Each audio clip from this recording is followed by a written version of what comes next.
अगर आपको यह वीडियो पसंद आई तो आप चैनल को लाइक शेयर सब्सक्राइब जरूर करें।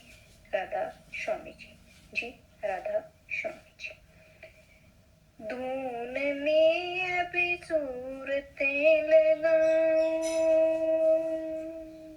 इस घर से उस घर जाऊं।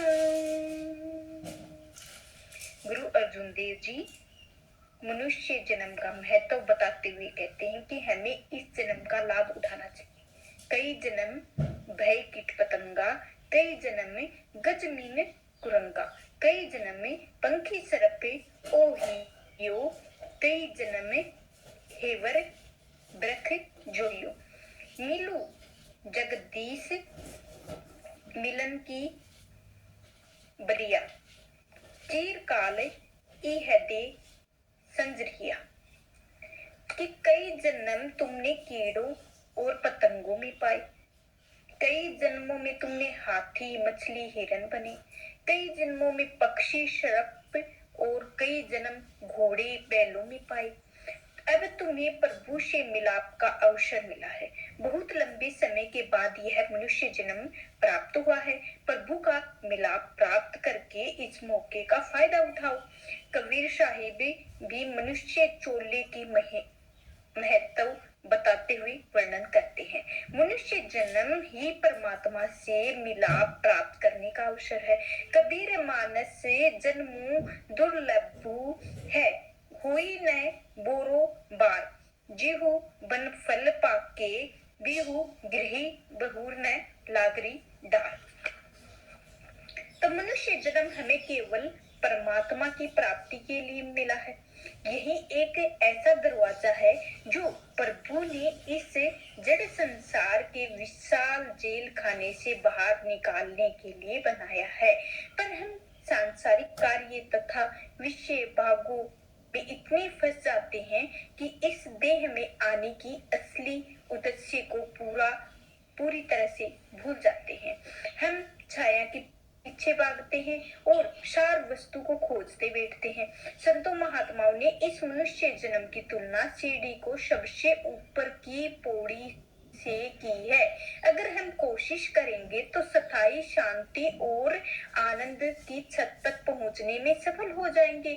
अगर पैर फिसलेगा तो हम दोबारा संसार के रूपी भव सागर में गिर जाएंगे। दूसरे शब्दों में केवल मनुष्य जन्म में ही मुक्ति पाने की संभावना है। और क्योंकि इस देह में रहते हुए हम पूरे सतगुरु से मिल सकते हैं और उनसे आंतरिक मार्ग का भेद प्राप्त कर सकते हैं। शब्द या नाम का अभ्यास करके दूर धाम तक पहुंच सकते हैं। तो कबीर साहिब फरमाते हैं कि मनुष्य जन्म इतना अनमोल है कि उसको पाने के लिए देवी देवता भी तरसते हैं, क्योंकि परमात्मा की भक्ति केवल मनुष्य चोले में ही हो सकती है। आप सचेत करते हैं आपको कि मनुष्य जन्म का असली लाभ परमात्मा की भक्ति करके उसे प्राप्त करना है। तो उसी में किसी की कीमत को ढील नहीं करनी चाहिए। इस देही को हूँ और शंबरी ही देव, सो देही बजू हरि की सेव, बजू गोविंद भूली मत जाहू, मानस जन्म का यही लाहू। तो सच्चा नाम क्या है? परमात्मा के नाम की चर्चा तो हम सब करते हैं, लेकिन बोलने और लिखने में आने वाले नामों को सच्चे नाम की पहचान नहीं कर पाते हैं। सच्चा नाम न लिखा जा सकता है न बोला जा सकता है।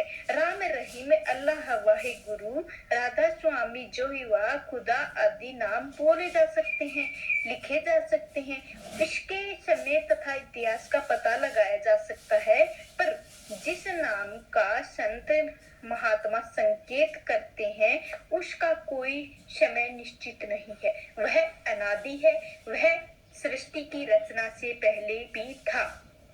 संपूर्ण ब्रह्मांड जिसमें देश और काल भी शामिल है उस नाम से पैदा हुआ है। और गुरु अमरदास जी कहते हैं, नाम में ही ते सबू क्यों कछु ओहा। तो इस रचनात्मक शक्ति को संतों महात्माओं ने शब्द, नाम, धुन और आकाशवाणी और वाणी आदि कहा है। मुसलमान फकीरों ने इसे कलमा कहा है और बाइबल में इस शक्ति को वर्ड शब्द लोगेस ने प्रभु इच्छा और स्पिरिट चेतना और आत्मा और होली गोस्ट ने पवित्र आत्मा या शब्द कंफर्टर सांत्वना दायक आदि नामों को याद किया है। यदि संतों का कहना है कि परमात्मा तथा नाम एक ही है, तो नाम के द्वारा ही सारे ब्रह्मांड की रचना हुई है। और बाइबल में कहा गया है कि शुरू में शब्द था, शब्द परमात्मा में था, शब्द परमात्मा, शब्द ही तो परमात्मा था, वही शुरू में परमात्मा के साथ था और उसी ने सब चीजें बनाई और जो कुछ भी बना उसके बिना नहीं बना। तो गुरु नानक देव जी ने भी इसी ही सत्य को प्रकट किया है। शब्दे धरती शब्दे आकाश, शब्दे शब्द भया प्रकाश, सगले सुसटी शब्द के पाछे, नानक शब्द घटे घटे अच्छे। तो शब्द या परमात्मा के नाम और परमात्मा में कोई अंतर नहीं है। इस नाम के विषय में हजरत चिश्ती साहिब कहते हैं कि नाम और नामी जिसका नाम है में कोई अंतर नहीं है। यही वह नाम जो मन की इंद्रियों के भोगों से निकलकर आध्यात्मिक आनंद दे सकता है और आत्मा को मुक्ति के पथ पर ले जा सकता है। इसी नाम या शब्द में सर्वमान शक्ति और परमात्मा सारी सृष्टि में व्याप्त हो रहा है। यह नाम या शब्द पुस्तकों तथा धर्म ग्रंथों में नहीं मिलता है, वे तो केवल नाम या उपमा करते हैं। यह नाम तो हमारे अपने अंदर है। गुरु नानक साहिब फरमाते हैं, देह अंदरी नाम निवासी आपे कहते हैं कि अविनाशी, अर्थात जिस नाम ने सृष्टि की रचना की है वह मनुष्य की काया के अंदर है। जिन संतों महात्माओं और ऋषि मुनियों ने अपने समय को परमात्मा को प्राप्त किया है, उन्होंने धर्म पुस्तकों में अपने अनुभव तथा रूहानी सफर का वर्णन करते हुए मार्गदर्शन कर लिया है। उन पुस्तकों को पढ़कर हमें रूहानी सफर में आने वाली कठिनाइयों का पता चलता है, अपने ध्येय का पता चलता है। पर सिर्फ पुस्तकों को पढ़ के हम परमात्मा को प्राप्त तो नहीं कर सकते हैं। सबसे जरूरी बात तो यह है कि किसी भी वस्तु के नाम और खुद के वस्तु के नाम जो अंतर है उसे समझना है। डॉक्टर ने नुस्खे की दवा को एक नहीं समझना चाहिए, न ही यह समझना चाहिए कि खाना खाना पुकारने से भूख शांत हो जाएगी। केवल ग्रंथों और धर्म और ग्रंथों को पढ़ना, महात्माओं का उपदेश सुनना ही काफी नहीं है। जो उपदेश हम सुनते हैं उस पर हमें अमल करना जरूरी है। प्रभु प्राप्ति के मार्ग में खुद चलना चाहिए। आत्मा और परमात्मा, आत्मा और परमात्मा में क्या अंतर है, आप पूरा अच्छे से वर्णन सुने। यह एक साधारण तथा न्याय संगत बात है।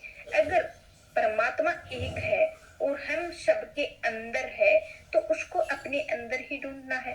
तब जो राह हमें अपने घर, अपनी मंजिल तक पहुंचा सकती है वह एक ही होनी चाहिए।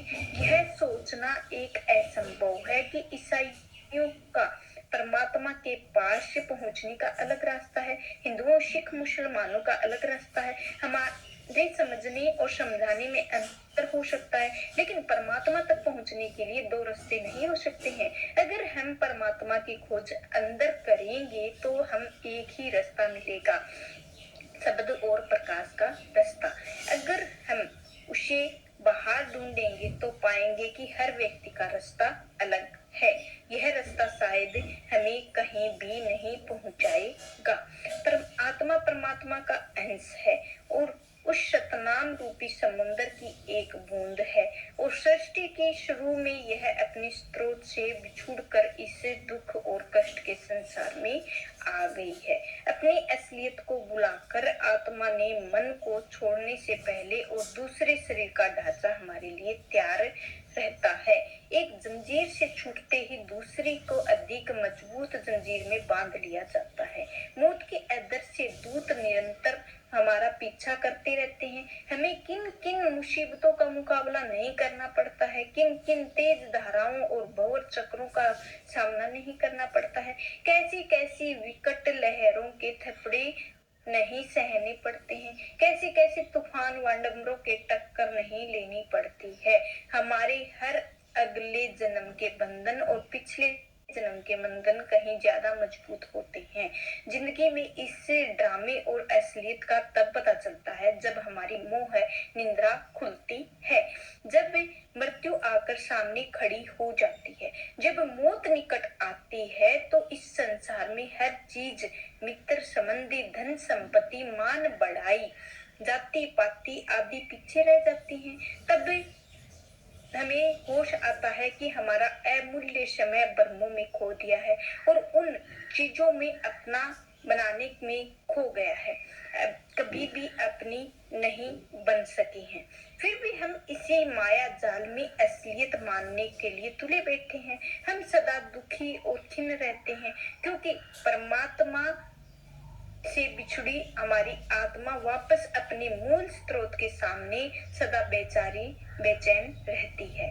तो संत हमेशा समझाते हैं कि इस बाहरी संसार की सुख शांति नहीं, हमें चाहिए तो बाहर ढूंढने की बजाय अंदर की शांति और सुख चाहिए, तलाश करने की कोशिश चाहिए। इस अस्थायी संसार का नहीं बल्कि उस अनादि कुल मालिक का प्यार और सच्चा साहिब का सहारा होगा। यह प्रेम हमें लोक परलोक की से चीरकर शांति देगा।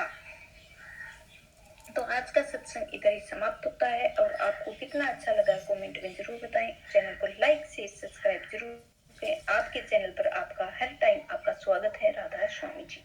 जी राधा स्वामी।